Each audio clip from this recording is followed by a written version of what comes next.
We're okay now. And we are live.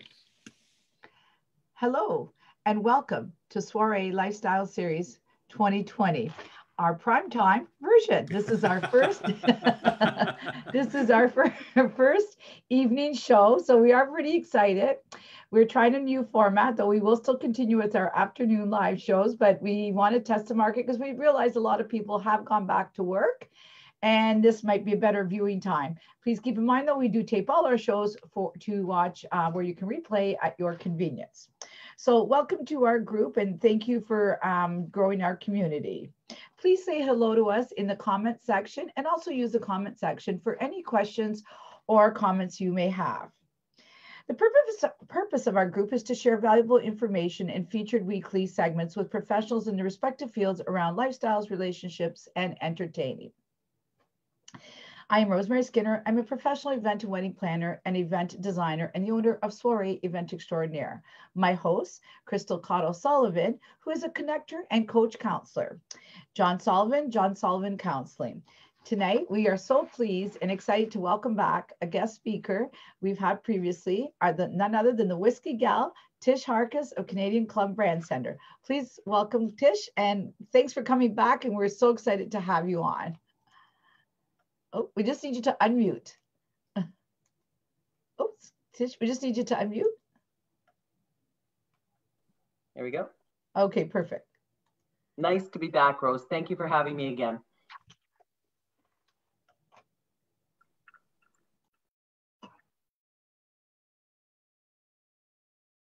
Okay, we're going to go right to you. Oops.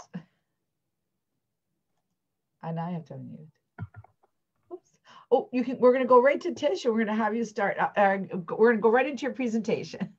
Perfect. Okay. Hi, everyone. Again, thank you, Rosemary and team for having me come back. This is November, and November has always been known as a whiskey month, simply because, you know, all those nice fruity cocktails that you enjoy through the summer months, the warm summer months, have now been put away in the cupboard for next summer. And out comes like the real spirit. Now we're talking whiskey. This is whiskey time. I like to call it Whiskey Rocks Month, simply because that was an LCBO campaign for years. They still kind of have a Whiskey Rocks Month, but they refer to it, they're changing their campaign a little bit, but they still refer to November as Whiskey Month, okay? So I'm the global ambassador for Canadian Club Whiskey. And I've been with the brand 32 years. And I'm going to start talking about the founding father of Canadian Club Whiskey. And then, of course, we get into, a tiny bit of production, nothing boring or anything, folks. Then we go into the risque time, which was Prohibition. And then I'm going to talk about some cocktails, some great cocktails. I'll talk about Prohibition cocktails. I'll talk about today's cocktails. And then I'm going to finish with our brand new launch of CC Canadian Club 43-year-old whiskey. So Hiram Walker, Mr. Hiram Walker, was from the Boston, Massachusetts area. Born July 4th, 1816, young age of 20, he decided he was going to go west like all young men were doing back in those days. And he landed in downtown Detroit. And people say, why Detroit? Well, people say that now. Well, Detroit, believe it or not, was a very, very wealthy, large city, bigger than New York at the time, and very, very wealthy. And so he landed there, and he learned a number of different. He was a young man; he was 20 years old, so he definitely was open to learning anything, but he had a little bit of a scientific background, and so he could see that there was no distillery in the area. People were kind of making their own whiskey in the backyard and it didn't taste very good. So shortly after he arrived, he learned the process of making whiskey. But to learn that, you have to know what ingredients are going to go into your whiskey, right? And so he wanted to make sure his vision was to have his own distillery. And so he figured if he started out early enough to learn the best of grains, and what better area here than, southwestern Ontario and Michigan, we're all in that corn belt kind of area. Lots of grains and in huge abundance. Clean water, believe it or not, the Detroit River, clean water, back in those days. We're talking 1845 at this time. And he became a grain merchant shortly after arriving in Detroit, still kind of on the side, learning how to distill whiskey. But he had to make some money. He had to make money, so he became a grain merchant. He learned the difference between like a low grade grain, a medium grade, a high, and then a super premium. And that's where he wanted to be. He wanted to be the super premium grain guy to make a super premium whiskey. So that's where he started as a young man. And after a few years in Detroit, he decided, he looked across the water there and he said, they're only a mile away over there. What is that? Windsor wasn't even here yet. And they said, that's the Commonwealth. And that's, I think we were known as the County of Sussex. And so he decided, he took a trip over here one day. And he landed in where we're kind of at on Riverside Drive there in Windsor, let's just say downtown Windsor. And he noticed that, you had a farmer over here, and then 5 kilometers to the west was another farm. It was very, very vast open land, tons of grain and tons of premium grain. So he started coming over here and selling grains. By 1846, 1847, he was doing that. Definitely, again, still learning the process of fermenting the grains and distilling to make whiskey. And so he had other businesses too, small business. He had a leathery and he had a tannery company and things like that in Detroit. By the time 1856 rolled around, a few years later, let's say 10 years later, he had $100,000. He had saved $100,000 in those times. That was very, very difficult to do. A lot of money today. You imagine back in those days. So 1856, he decides he's going to open a distillery. Now, here's what was happening, folks. In the United States, the US government was really forcefully pushing this new law. It hadn't become a law yet. They were calling it the temperance movement. So this is, again, 1854, 1856. And Hiram said, look, I really want to open my distillery in downtown Detroit here because there isn't anything over here. There was no distillery, but it's too risky. I worked hard to save all this money and I'm not going to let it go. I'm not going to waste it because the government's trying to put this law into effect. The temperance movement was based on the fact that religion had a lot to do with it. But the fact was they were the family unit. That's what these groups of people were doing. Carrie A. Nation, she was a particular person that was trying to push this law into effect. And eventually, this is how far ahead of the game Hiram Walker was. He was a true visionary. That eventually became Prohibition in 1920. So this is 1856. And 60 plus years later, it came into effect. But let's go back to Hiram's days. So in 1856, he looked across the water and he said, look, I'm going to buy that piece of property right there. And it was almost like a 7 square mile piece of property. That's still where the distillery sits today. And it was just under 500 acres of property. And it took him 2 years and he opened the distillery in 1858. And you see that's when you look at a bottle of Canadian Club, the regular Canadian Club, it's 1858 is proudly presented there on the label. And that's because that's the year the distillery opened. So you think about this guy, having $100,000, only took him 2 years to build, and he builds the largest distillery in North America at the time. It's still one of the largest distilleries in North America today. So he's cranking out 6 or 7 different styles of whiskey. Some had, more rye, some had more barley malt. And so, but the one in particular that really appealed to the mass of the palates, again, we're not talking mass because there was no mass people over here in Canada. We're talking about Detroit, which was a big community of people, a big city, rich city back then. And so they were coming over here buying this Canadian whiskey. And he was shipping tons of whiskey to all the clubs over in downtown Detroit. So this one whiskey out of the 6 and 7 that he was making certainly was the rock star of them all. And it took on the nickname club whiskey, okay? So he's pumping this stuff out. He's making this super high premium grains whiskey.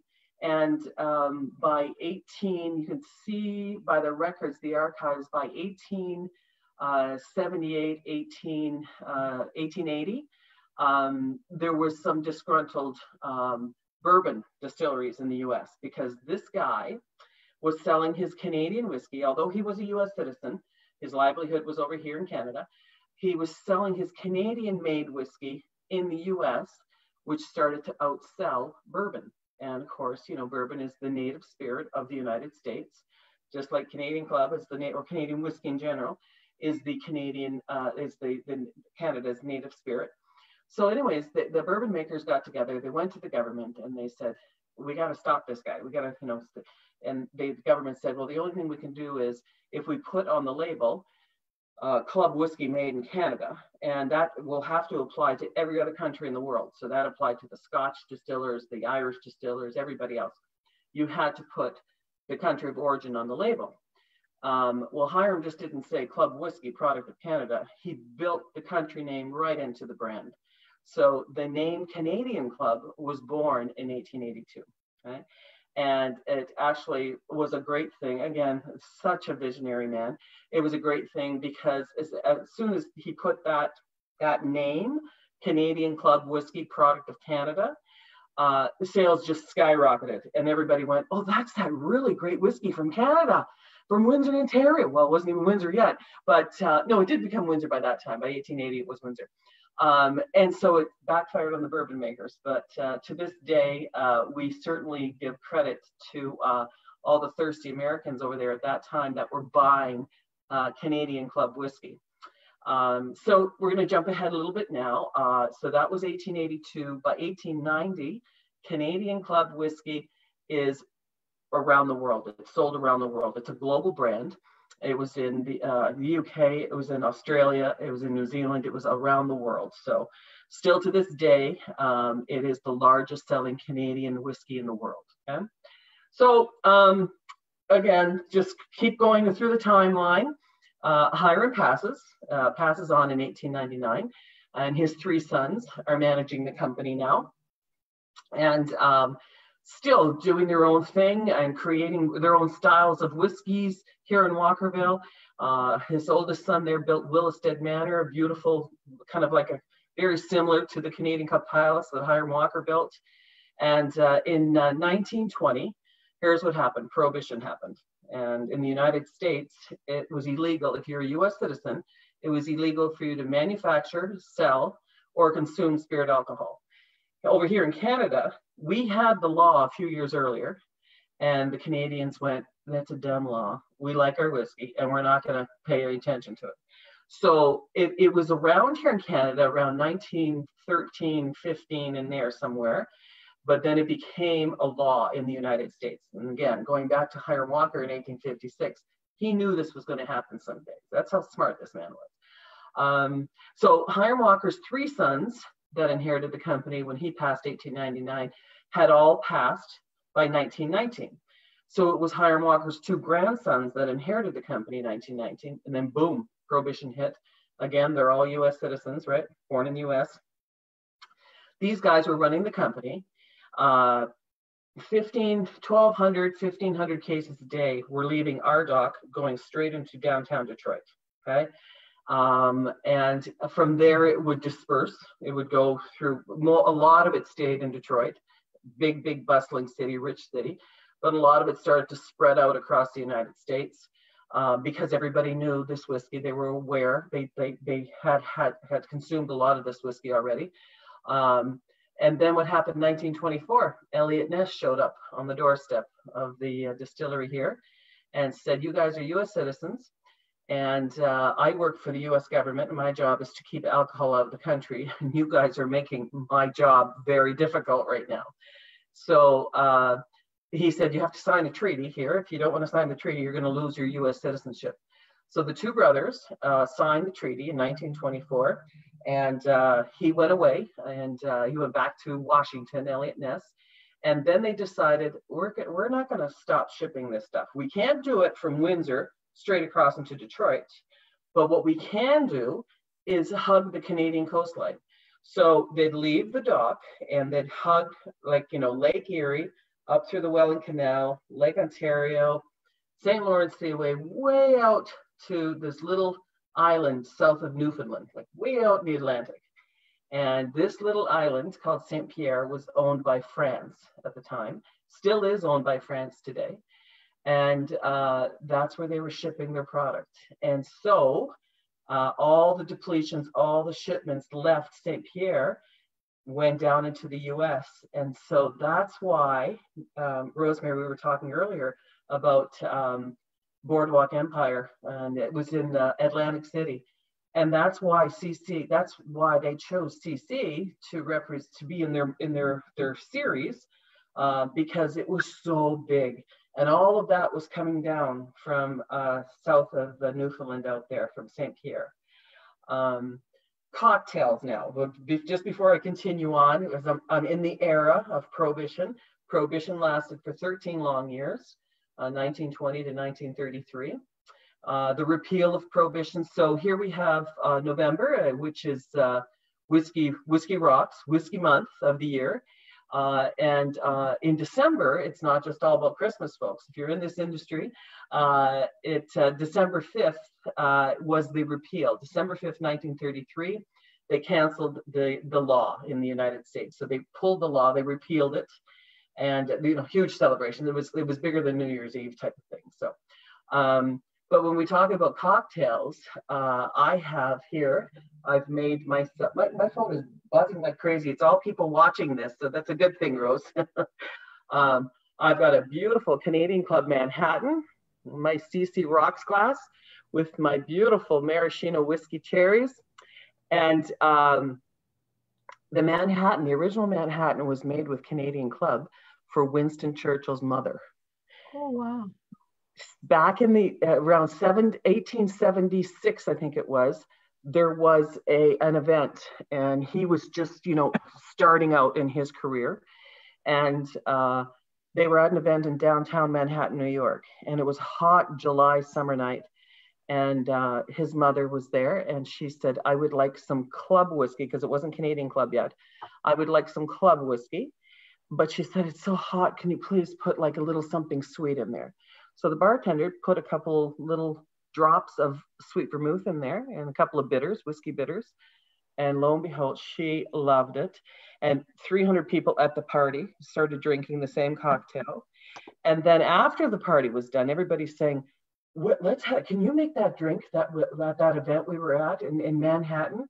So the original Manhattan was made with Canadian Club, or club whiskey, not Canadian Club yet, club whiskey. So that's what I made for myself. And we'll have a little toast at the end, I guess. So just cheer that on. Yes. So with Prohibition, cocktails just came out of the woodwork because, first of all, in the US, the CC Manhattan was the big cocktail for many, many years in North America.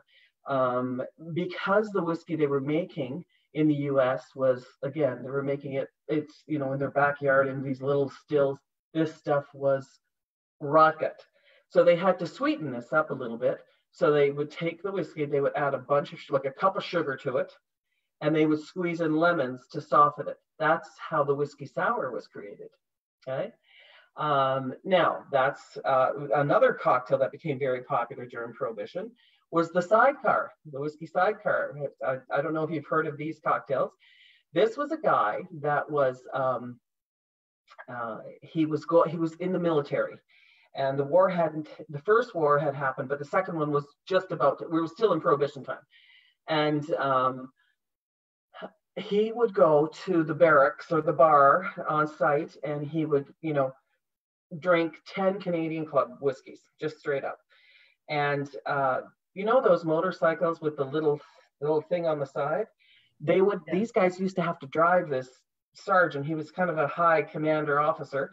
They would have to drive him home in this thing. He'd sit in the sidecar. So they made a cocktail for him. That's called the Canadian Club sidecar, the whiskey sidecar. So you see how big the brand was. We're in movies today.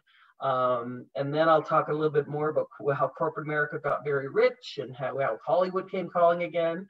But Boardwalk Empire was a big, big thing for us. Lots of drinking going on in there, lots of smuggling.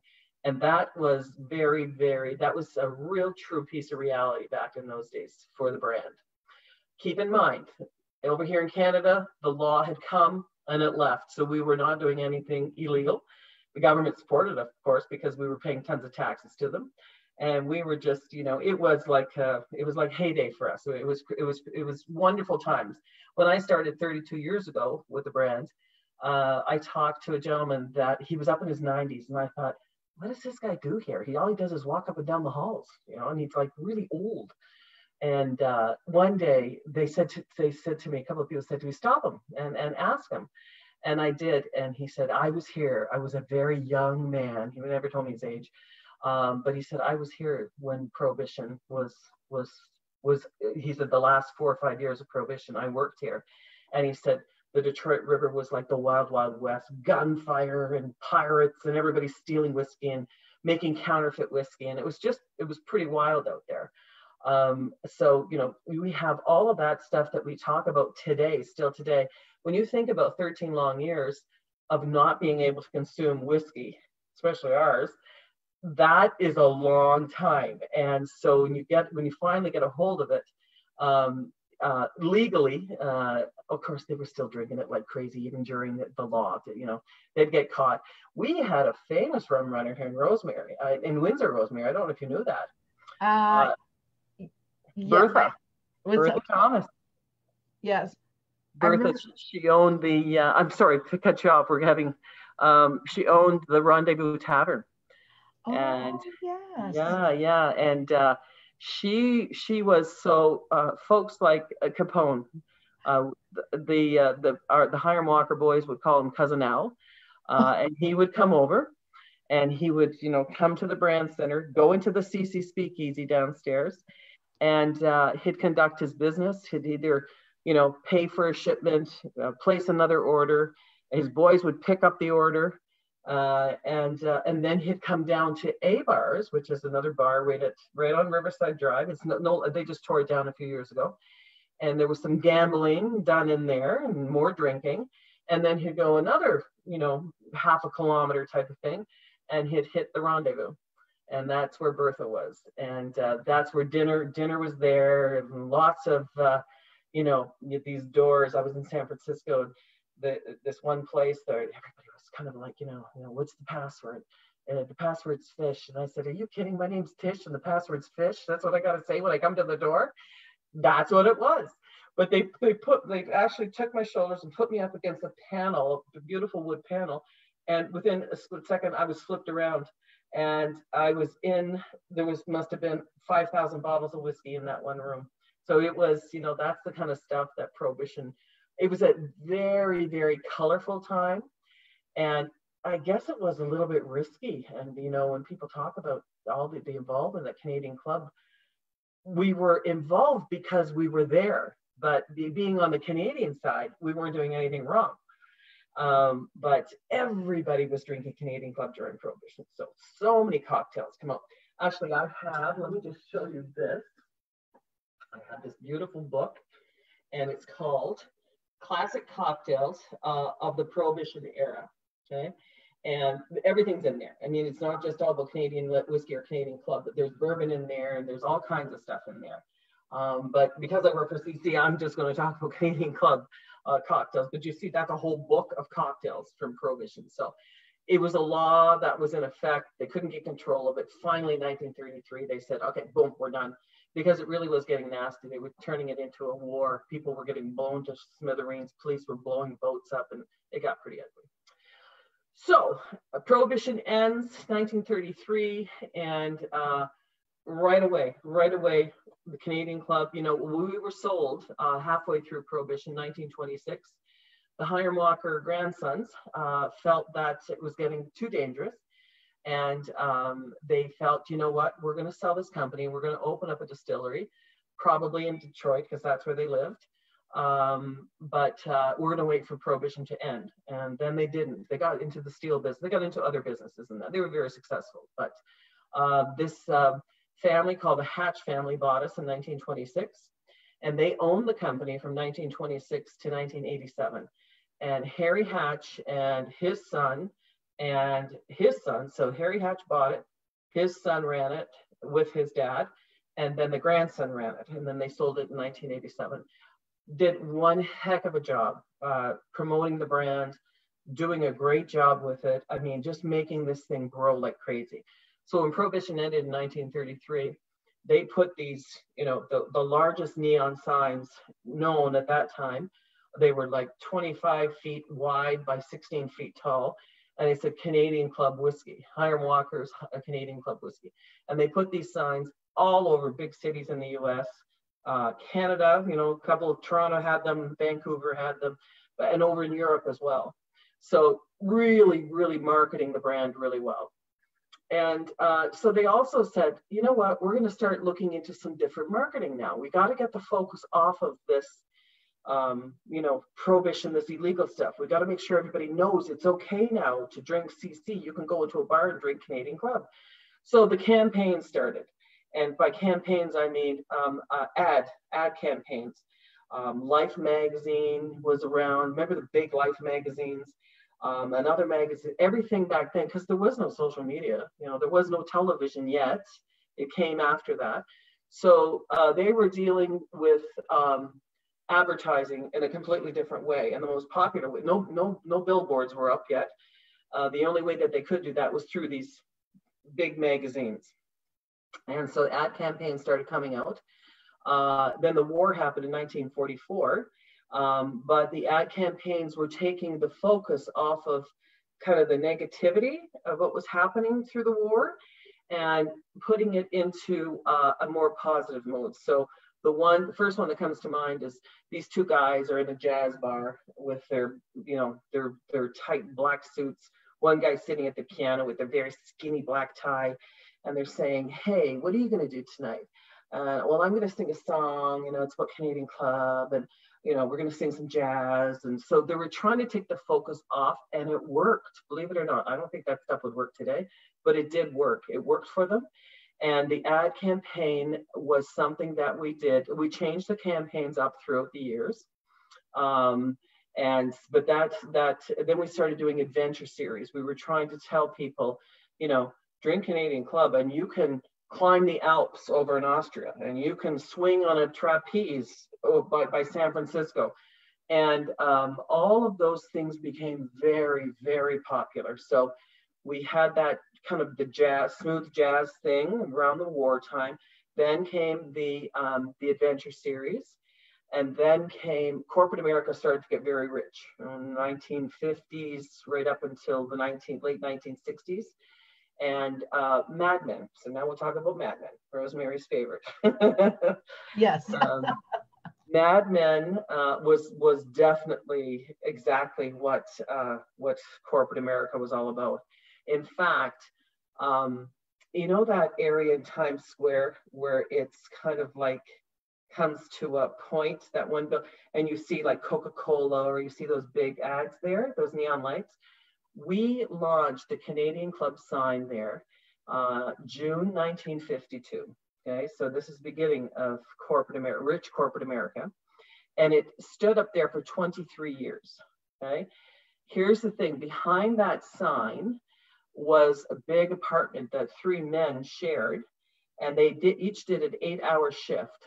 Okay, and what they had to do was come out and sit in front of that sign, and if a bulb burnt out, they had to run and replace it. That was their job at that time. Isn't that something? So they worked, they shared the 24-hour day in 3 shifts, and they lived in the condo in downtown New York. It was just, you know, it's mind-boggling how big this brand was. When the sign was lit up, our president of our company at that time was very close with the mayor of New York City. They shut down Broadway. They shut down all the other lights to turn this Canadian Club sign on. And the Canadian Club sign was like a script. It wrote Canadian Club, and it stood up there for 23 years. I know, it's just so impressive, the history of this brand. That's very impressive. Yeah, so that would have been right around Mad Men time. Mad Men, yes. And, you know, when they came to us and they said, they didn't want any money from us. They just said, you guys were the big one, and we're going to, you know, use this in our show. And about a year, just over a year later, they called and they said, we have one bottle from that era, and it's used in every scene, and we're starting to wear out the label. Can you send us more bottles? And so I said, I learned from Hollywood, you know, sending original bottles and never getting them back. I said, I'm going to send you some mocked up ones. You won't even know the difference. So mocked up a case, 12 bottles, and shipped it to them. And so that's what they used in the scenes. So, you know, when Betty there, the secretary, is, you know, having a drink at 9 a.m. in the morning at Canadian Club, because she just had a fight with her boss. But see, you know, that's the thing, you know, when Hollywood comes calling, that was another big shot in the arm for us in the last, you know, 10, 15 years.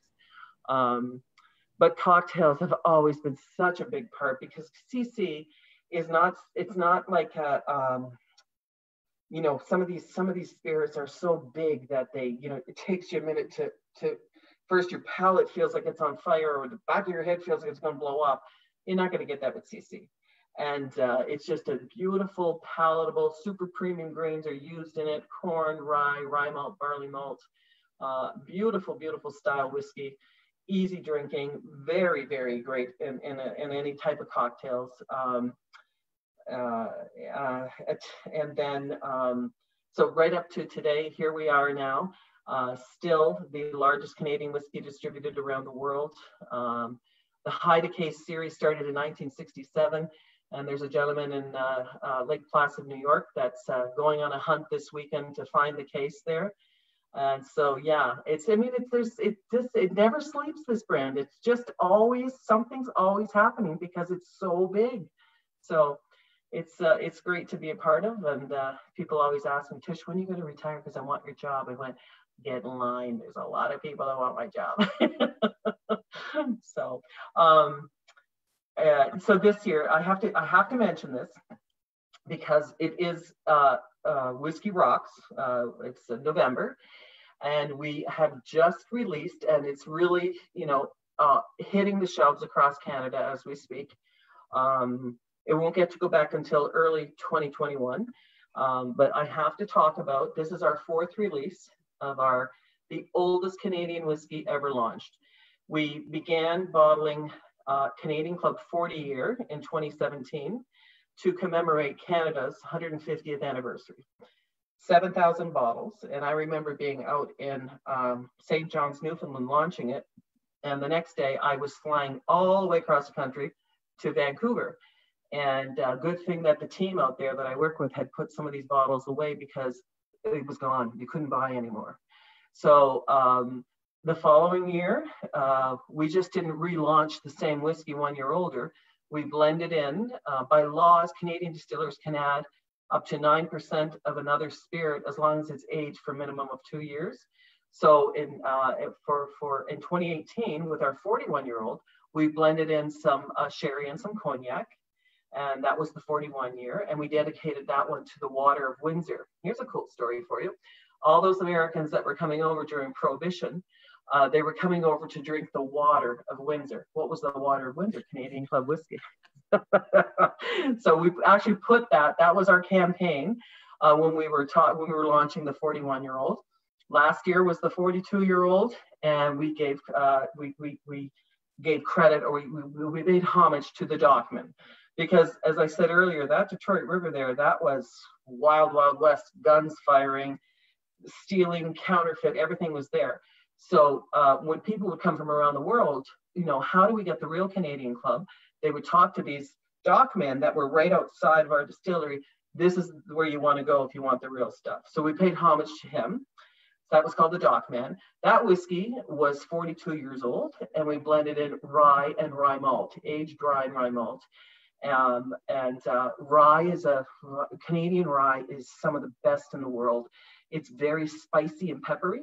So by adding 2 rye and rye malt, that whiskey was like, boom, that's, you know, if you want that delivery with a beautiful, full balanced whiskey and a nice long finish, 42, that still is going to be one of my favorites of all time. This one here, folks, 43, We pulled it, again, all these whiskeys we pull at 70 ABV, that's alcohol by volume, right out of the barrel. And then we bring them down to make them more consumable. We bring them down to 45 ABV. Most whiskeys that sit on the shelf today are 40. These are all 45 ABV, just to add to the premiumness of it. And with this one here, we blended in one type of rye, aged rye. So it's a little softer than the 42, but it's perfect for this time of the year. It's all about cloves and nutmeg and spiciness and caramels and toffee. The color on it is golden honey. I don't think you can see that, but there we go. It's golden honey, beautiful package, whiskey style decanter. It is at the LCBO. It's flying off the shelves at the LCBO, I should say. But it is a great, beautiful, beautiful whiskey. 43. We keep breaking our own record every year. So it's a good thing. Rosemary, just for your little info for these calls, we're going to do 44, 45. Then we're going to stop and we're going to hold off for 50. Oh, wow. Okay. Yeah, so keep in mind, this liquid was laid down to sleep, to age, way back in 1977. So some of these viewers probably weren't even around at that time. But yeah, it's beautiful, beautiful whiskey. So Canadian Club 43-year-old. And this one here, we're giving dedication to the CC Speakeasy. Okay, so it's all about the speakeasy and all the transactions that went on down there. So yeah, beautiful whiskey. Cocktails, I think I spoke enough about cocktails. Did I miss anything, Rose? Oh, you great. This is so good. This is so informative. We've so much information. I mean, the history, the cocktails, Hollywood. Amazing, Tish. Yeah. We're always so impressed with what you, I mean, you know, I've known you for years and learned so much from you. And every time, I think I've said this before, I'd come into the building to do an event with you. And it was like, oh my God, I learned some more history about the building and that. And there's always something interesting.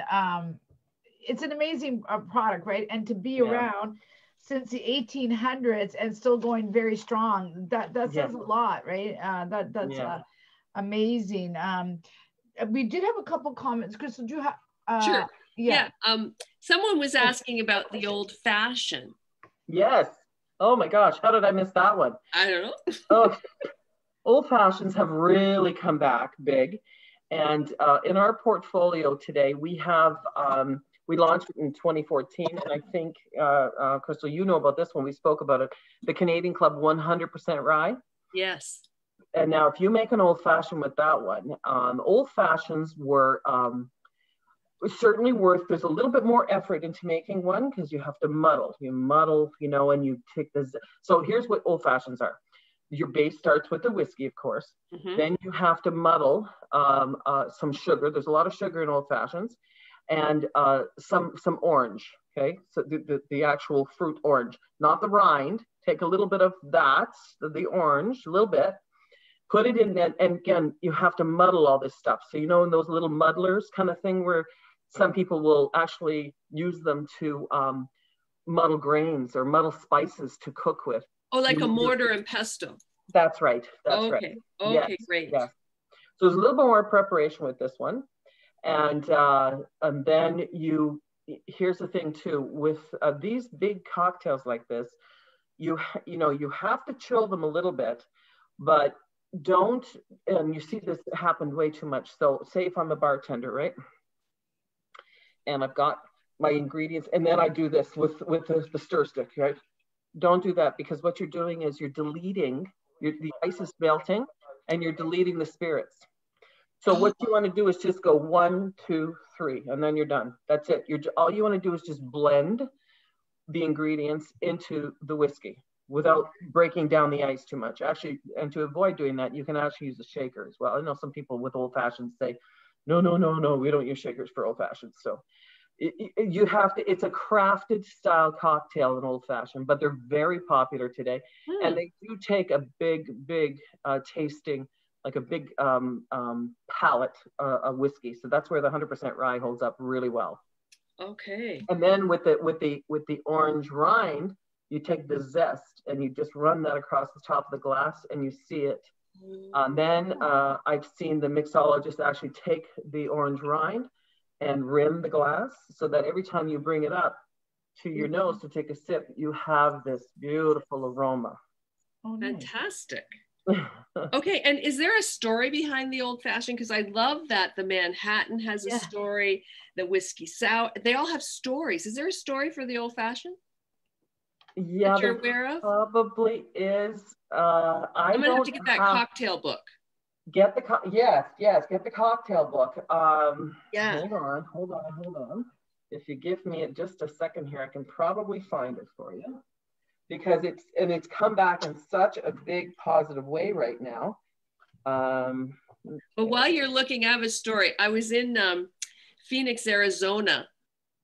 Oh, I don't know, 10 years ago, and I was at the Biltmore Hotel, and it's an old hotel, and it was around during the Prohibition. Yes. So they had a historian on site, and so we went on a tour of the hotel, and we were going kind of up this stairs to the top, and like you, there was a secret door, and we went through this secret door, and there's a speakeasy. And where it was located, you could see the airport, and they had a big light that at the airport and a light in this room. So if someone was coming into the airport who was from the law enforcement, they would flash the light, everybody would disappear, they'd shut the place down, and everything's fine. There's no alcohol here. Oh my God, this is so amazing. Well, I see, there's just so much up here. I didn't get it all out earlier, but to the same story. So our distillery, and then just like a half a block down is an old church that was built halfway through Prohibition. Rose knows, Holy Rose. I had it in my notes to ask you about it. Good. Yeah. And when you think about like Walkerville, it was a lot of, there was the distillery, and then there was a lot of, he owned all the property, but it was all trees and, you know, so if I'm going to use Capone as the example, because he was the one that was at our distillery the most, he would come and, you know, whether it be at 3 o'clock in the morning or 3 o'clock in the afternoon. And so he offered to put these brass steeples up on top of the two church steeples, put brass toppings on there. Excuse me. And because whether it be 3 o'clock in the afternoon, the sun or the moon beams at 3 a.m. And then, you know, so that worked for a while. And then they got more sophisticated, and they put this big cross in the middle, and it was lit. And if the cross was blinking, that meant don't come near. Stay where you're at over there. If the cross wasn't blinking, it was clear coast. Come on over. Wow. Isn't that something? I'm glad you said that story, because that and Rose, you were gonna remind me anyhow, so that's good. I was thinking about when they crossed. I thought, oh, I remember they had the cross, and it would light up, and that would make And then didn't they have like the underground tunnels to the underground? Yeah, there was a lot of them.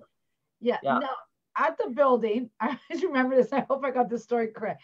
Wasn't it they had a pool under there or something, or was it the tunnels? But I know eventually got closed up. We got both. Okay. We had the employee pool, and that was closed. That was built in 1915, and it was closed in 1935. I'm going to use Hiram Walker's term, rascality. There was a lot of rascality going on in there.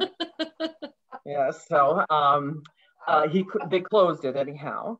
And that's where I have my archives now. So, you know, lo and behold, if we think that if pray to God this never happens, but if the river ever overflows, the pool's going to have to fill up first, and it won't touch the archives. So that's our hopes with that one. So I pulled about 10 years ago now. The archives were used as a lunchroom for the tradespeople at the distillery.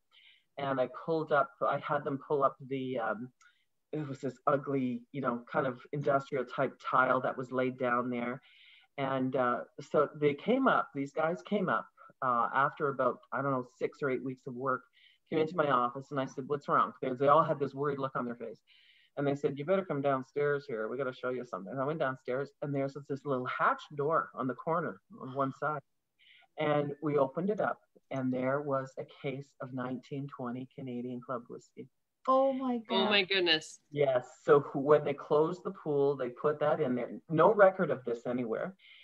There was a couple of other, there was an old pair of reading glasses. There was like a coins that were in there. And so, you know, you can't go down there. You can lay on the floor and put your head in and look over, but you have to, you know, because that's considered confined space. So, but yeah, so that's where we have the archives now.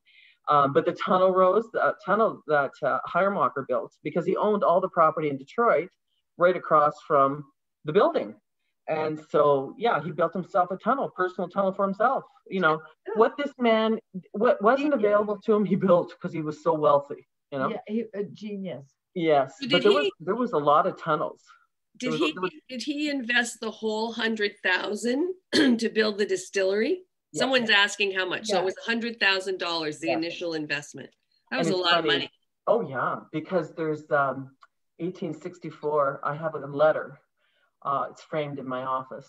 And it's Hiram Walker saying to this customer, okay, I'm shipping you, the guy in Chatham, he was in Chatham. I'm shipping you 5 barrels. And can you please pay as soon as possible because cash is short at this end. he was still trying to pay off the distillery. Wow. So, but a very, very humble man. And, you know, I can go on and on about poor Hiram, but, you know, in the early days, you know, these old ships would pull up and he would load up 50 or 75 barrels, whatever the customer paid for. And Hiram Walker would always add 1 extra barrel. And the captain would say, why? He said, because that's for you and your men. I don't want you to get into the stuff that my customer has bought. Wow. That's how smart he was. He was a very good smart. Man. Yeah. Yeah. Very smart. Yeah. Okay, I have an update for the old fashioned. Okay. Okay, Wikipedia is a cocktail. Oh, I forgot to mention the bitters. How can I forget the bitters? I have them in my cocktail here. The old fashioned is a cocktail made by muddling sugar with bitters and water, adding whiskey or brandy, garnishing with an orange slice, zest, and a cocktail cherry. It is traditionally served in an old-fashioned glass. Again, one of these type of, you know, like a big tumbler type style glass. It doesn't really talk about, hang on, let me see if it was when it was invented or anything. Well, you know, all this stuff is on the, oh, okay, here, developed during the 19th century and given its name in the 1880s. It is an IBA official cocktail. So there you go. It's really old. It was developed in the 1880s. Wow. And again, whiskeys back then, I mean, it was the equipment that they had to use, you know, for the corn distillate for Hiram, he used to distill it 4 times. Well, now we have this updated equipment. We distill it twice.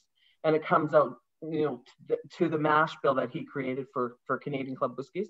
So it's very clean, but to get it to that point, he had to do it 4 times. Wow. Now we do it twice. So yeah, so that hopefully that answers that question about the old fashioned. Yeah, that's great. That's great. Tish, what's the difference between bourbon and whiskey? Well, it depends what country you're in. Bourbon is a whiskey. Yeah. And you have Scotch as a whiskey. Yeah. So it just depends. To be called Scotch whiskey, you have to be made in Scotland. Right. To be called bourbon, you don't have to be made in just Kentucky. A lot of people don't understand that, but you can be made anywhere in the United States. But yeah, to be called Canadian whiskey, of course, you have to be made in Canada. To be called cognac, you have to be made in Cognac, France. So. Okay, that's a good question. That's the differences, and they're of course everybody has their individual mash bills, so that's what makes us all uniquely different. Okay, and so like Irish whiskey is the same. It has to say Irish whiskey. That's right. It has to be made in Ireland. Okay. Irish whiskey is there's a lot of similarities between Irish and Canadian whiskey because they are distilled 3 times, and so I really like, if I'm not drinking Canadian Club whiskey, I would slip into an Irish whiskey very easily because it's very similar to, there's a lot of similarities between the two. Interesting. Wow. I had no idea. Okay, so Tish, for the holidays, yes, what would you suggest in terms of appetizers, pairing with whiskey? I love to use beef. And so if you're having like a cocktail party, you know, the little meatballs, and you make them and you put a little splash of Canadian Club, just the regular CC, Canadian Club Premium in there. Canadian Club Premium and beef, even if you marinate, like, you know, with a little bit of Canadian Club whiskey, it's really, really nice. And if you have like a brisket sometimes, briskets, you know, if you don't do them right, they come out tough. Yes. The CC will definitely make them more tender. So you marinate them in a little bit of CC for 24 hours for a day. I've used Canadian Club with a little bit of Canadian maple syrup in my dressing, my turkey dressing. Oh. Yeah. For the you know, going back to the cocktail party, if you have a table full of apps, the great one is ground beef, and you put a little bit of CC in the ground beef as it's cooking. And then you put it in these little, you know, these Tostito scoops that you get. Yeah. And you put those on a platter, and those fly off the platter. And so I've done all of this stuff. So I've even made Canadian Club bread, and that comes out quite nice. No way. Here's the thing: the sky is the limit. So I could put it in my Christmas pudding. Excellent. Ooh. Beautiful. Yes, I've had that before. I'm coming over. Yeah, it's very, very, very, I experiment with it all the time. Sometimes, you know, it's like with mashed potatoes, doesn't work so well. Makes them a little watery. The gravy. Yeah. Yeah, certainly. It's like I said, because it's a nice, versatile drinking whiskey and it's got all those caramels and toffees. So it's very easy. It's very easy to marry it with the food. And these fancy cocktails, or like the old cocktails, it's really very on trend now. Like this is really big. People rediscovering them. And in New York, we had on a fellow that Matt Curry with the New York cocktails, and he was telling us in New York that a lot of places have a speakeasy room in their homes or their condo. Yes. And this is a really big thing with the whole, like this whole circle of like what would you call connoisseurs of whiskey or old-fashioned drinks. So it was really interesting to hear that. And what's interesting, Rosemary, particularly with the pandemic, I mean, we're restricted in terms of the number of people. Yes. And so the idea of the little speakeasy makes a lot of sense. You have a few people over or in your bubble, and you have a little whiskey party. Yeah. And there come the CC hors d'oeuvres as well. Yeah. That's right. Exactly. Yes. We were saying, I know earlier when we were just chatting before we went live, was one of the things we said is having, when you're doing like just what Crystal said, is you're doing an event, but create that experience by doing a whiskey tasting, or instead of serving a wine with one of the courses, why not pair it with a whiskey for that particular course, just to change it up and stuff like that. Yeah. Well, yeah. And I think, and we were talking about, well, we were kind of relating it to the Airbnb experiences, which are really booming because people are looking for things to do. We can't travel overseas. We can't travel very far. So it's like, what are we going to do? And I think that by having a whiskey party, a speakeasy. I mean, Rosemary, you've got the great decorations. People could actually transform their living room into a speakeasy, and then have the party, have the speakeasy party. I just think that this is a great way to be thinking about, okay, how can we kind of step it up a bit, you know, instead of Does that include making the whiskey at your house, Chris? Well, I'll tell you, I have to tell you, my grandmother, she grew up during the Prohibition, and I can remember, and I think that for a lot of people, bootlegging was kind of like a way of life. And I want to know about that word, bootlegging, because when I was a kid, she used to take us, I would walk with her back to the bush. We'd take the cows out to the bush. And then she would go to the bootlegger and she'd pull me along. Maybe that's why I like alcohol. I don't know, but she'd pull me along and they'd be in the still, and they'd be like at 8:00 in the morning, they'd be having their drinks. Wow. And then there was another woman that she knew, good friend of hers, and she was the dill pickle lady. She really didn't sell dill pickles in those barrels. It's like the going to Windsor for water. It wasn't water. I know. We're going to get dill pickles. It's like, oh, I don't think so, Grandma. Well, you know, it's still to this day, and I know of some that are still doing this, old grannies in their houses here in Windsor, because their grandmothers and great grandmothers did it. Here's the thing, folks, you know, I mean, you know, it was just before Depression hit, the early 20s, and there was no work.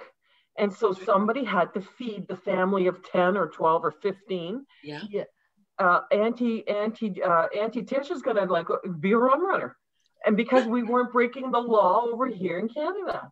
So that's what they were doing. So a lot of these little bars in downtown Detroit would come across and go to Auntie Tish's house. She'd make a deal and she could feed the family for a week. You know, that type of thing. So that happened, and I know that stuff still happens today. Wink, wink. So it wasn't just, it didn't end with my grandmother. No. So Tish, what does the word bootlegging mean? Yeah. Okay, so I'm going to try, and if you can see that one bottle. Oh, yes.